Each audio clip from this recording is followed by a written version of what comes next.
you really have to think about, well, how am I going to differentiate myself? Surprisingly, not a lot of people are doing cold calls. It's uncomfortable. There's reasons why, but that I've found has tended to work and a way to differentiate yourself, both with business owners as well as intermediaries. It's very easy to send a quick email and do many follow-ups, but a lot of times people answer their phone and can get back to you immediately.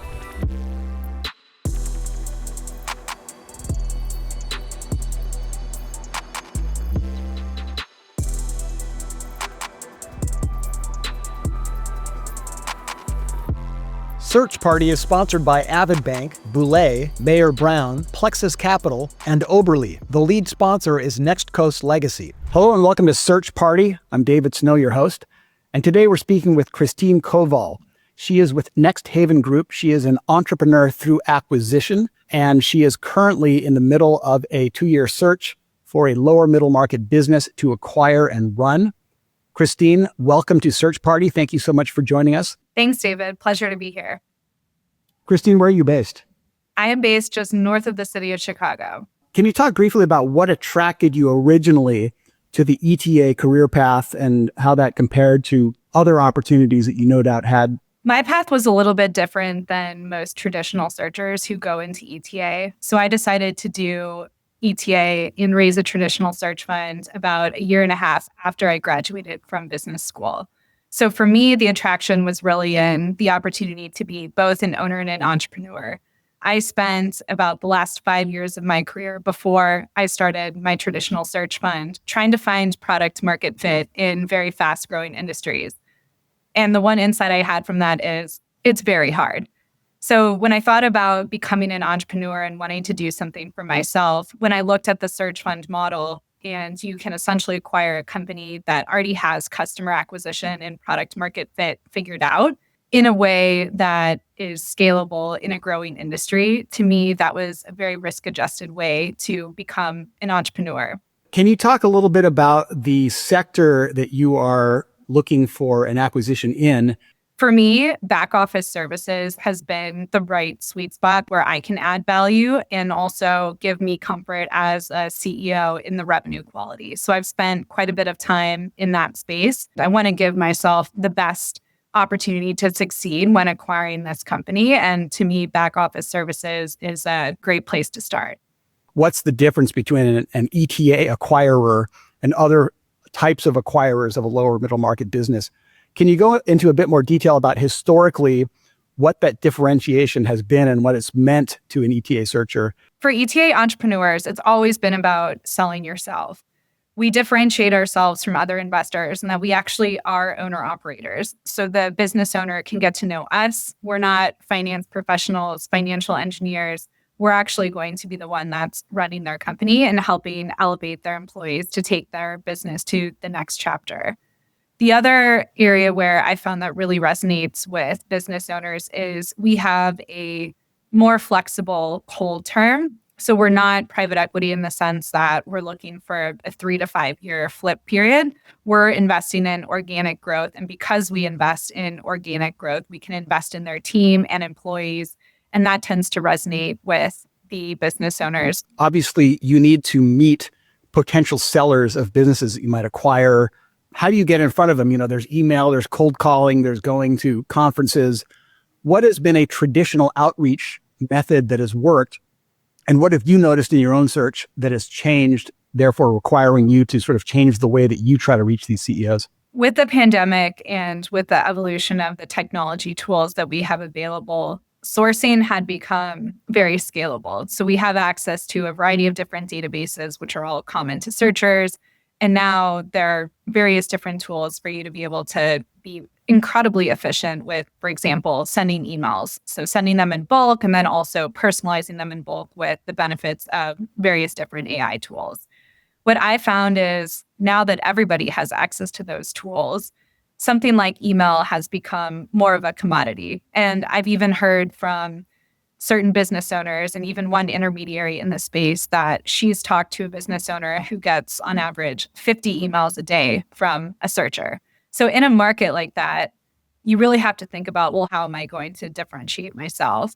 Surprisingly, not a lot of people are doing cold calls. It's uncomfortable. There's reasons why, but that I've found has tended to work and a way to differentiate yourself both with business owners as well as intermediaries. It's very easy to send a quick email and do many follow-ups, but a lot of times people answer their phone and can get back to you immediately. So I've sourced both broker deals as well as engagements with business owners from just picking up the phone and dialing. The other area is being able to meet someone in person and develop an emotional connection. So with these business owners, and I've heard this many times, their business is like their baby. They want to know what you're looking to do with their company. How are you going to treat their employees? Make sure that this is the right path for them. And for many of these business owners that have the great businesses that we're looking for in search, they have many options. And you have to ask yourself, why would someone with this great business want to part with their $2 million of cash flow every year? And part of that is really honing in on that emotional connection and being in person. I found specifically for myself, I'm able to build a much better connection than I would be able to over email. LinkedIn is another great avenue because they can see you, they can see your picture, they can go research you on LinkedIn, see what you say in your About Me section. I've received quite a few connections from business owners just because of the story that I've told about myself on LinkedIn. I also did a podcast with another entrepreneur where I went into my why behind doing search. Why did I decide to do this? Why am I uniquely qualified to run a company? And I would say a little bit over half business owners, when they first jump on a call with me, will say, I listened to your podcast. I like what you had to say. And I wanted to hear, what you were all about and see if there's any way that we can work together. Let's take a quick break to learn about a partner for growth in the lower middle market, Plexus Capital. Every Plexus Capital investment begins with a foundation of trust. The team approaches all partnerships through the lens of its CARE values, grounding principles that guide the team's decision-making. Care about our people. Always do what's right. Respect each other and our partners. Expect excellence. Plexus Capital has been providing debt and equity capital to lower middle market businesses since 2005 and began partnering with the search community in 2010. Since inception, the firm has deployed over $2.4 billion into over 190 small businesses. Given the team's expertise and track record, you could say Plexus Capital has large firm capabilities with a small deal focus. Look for commentary from Plexus Capital professionals in episodes of Search Party. Okay, now back to the episode. At what point during your search did it become evident to you that these very powerful email outreach programs were starting to lose their effectiveness, at least in the lower middle market where you were looking? There's an easy answer to that, which is your reply rates and your engagement with owners just simply went down. Then you ask yourself, why did that happen? Last year, 2024, there were some industry-wide changes to email around deliverability and trying to reduce spam. So, of course, that targeted individuals like ourselves that may send multiple emails without having a prior relationship with that business owner. So you do have to get over the maybe I'm not going to send 50 or 100 or however many your target is regarding emails. You will have to be comfortable with maybe my target is reaching out to 25 river guides a week or whatever that looks like. But think about the types of quality engagement with business owners that come from that investment. And I found that to be much more productive than just continuing to double down on something that really wasn't working. Christine, surely you are not the only deal finder in the lower middle market that has noticed that the response rates from email outreach are not what they used to be. Is that the case? Absolutely. It's been proven that over the last 3 to 5 years, response rates for all searchers have gone down for a variety of reasons. As you see that data, you have to think to yourself, either you're going to increase your volume to make up for that, or you need to think of more creative ways to get in front of those owners. There was another statistic that I believe this was across all industries and not necessarily search, but it may have taken a few years ago 4 impressions to get in front of a customer for them to engage. Now it takes 8 to 10. So think about that. Our email sequences can be between 5 to 7 emails, but you're going to have to touch them, get them familiar with your name over a cold call, over LinkedIn, whatever else it might be. It's almost like the era of email outreach is fading and it's back to the pre-email era. Is that sort of what you're finding?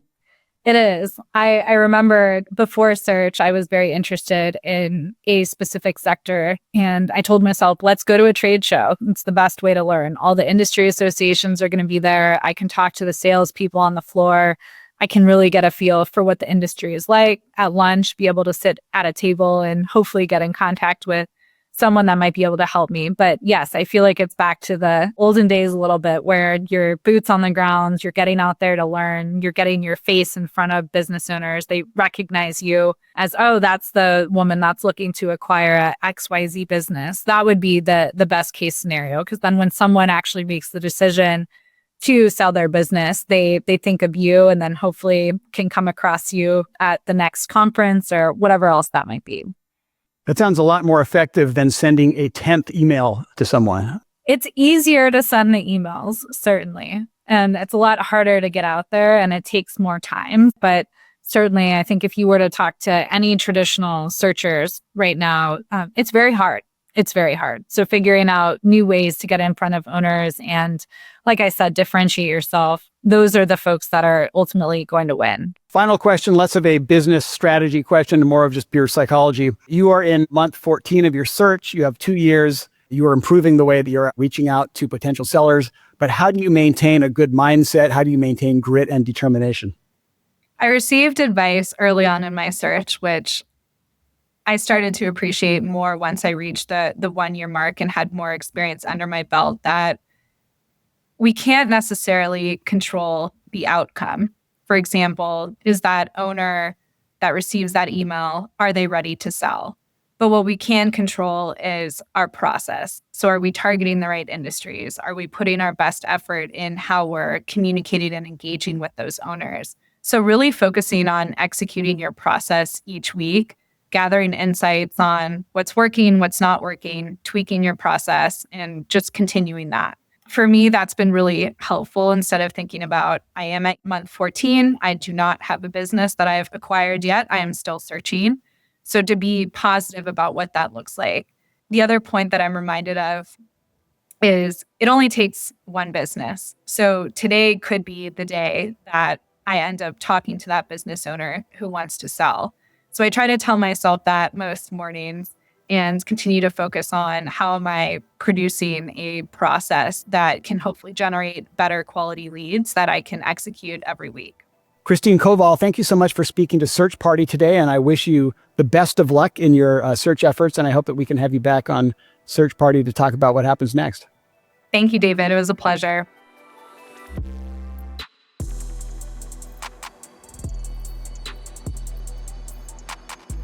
Search Party is sponsored by Avid Bank, Boulay, Mayer Brown, Plexus Capital, and Oberle. The lead sponsor is Next Coast Legacy.